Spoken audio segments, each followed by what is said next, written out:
Earth's population is currently more than 7 billion people, and the population is expected to rise significantly over the next few years. So this figure might even hit 9 billion by 2050. That's an extra 2 billion mouths to feed.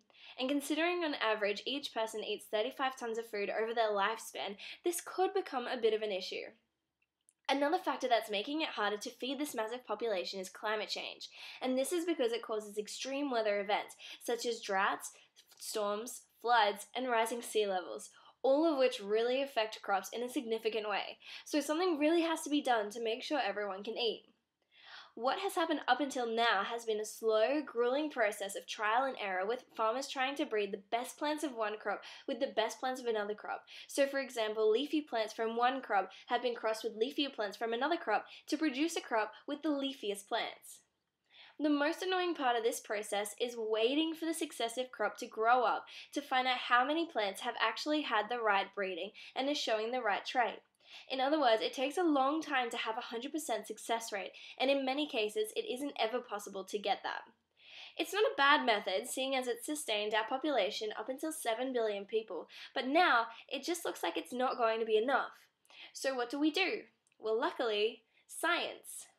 One way is through genomics, and I'll say this loud and clear right now. Genomics is not GMO. I repeat, genomics is not GMO. GMOs are made by inserting genes from a particular organism into a completely foreign organism, and that has nothing to do with genomics. Genomics is a way of speeding up selective breeding. These four-colored rices are different to one another by a part of their DNA called a trait loci, and these create a difference in physical characteristics. For example, the green one will grow lush green leaves, producing more yield for the farmer. The white is shallow-rooted for rocky terrain. The plant with the blue trait is flood-resistant, and the red is drought-resistant. So for this example, you can see the influence of the green trait making the left rice have higher yield, and the influence of the blue trait on the right grow taller to survive a flood. Many farmers want high yield crops that can also withstand a potential flood, so a good combination would be having both the green and the blue traits in the one plant. Once the two species have been crossed, instead of waiting for the plants to grow, the DNA from the resulting seeds are sequenced in a lab. So you can see here is the gene code for the seeds showing the different traits. For the left one, only the blue is found. The second one is showing both traits, and the third only green. From here, you get the picture.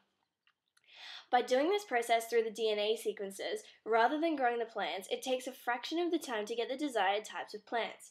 So now the successful crosses are both flood resistant and have higher yields, which is much better in tackling our growing demands for billions of tons of food. This way it's possible for farms to get a 100% success rate from these crops, and this is how we might be able to feed the billions of people on our planet. Thanks for watching, and don't forget to share.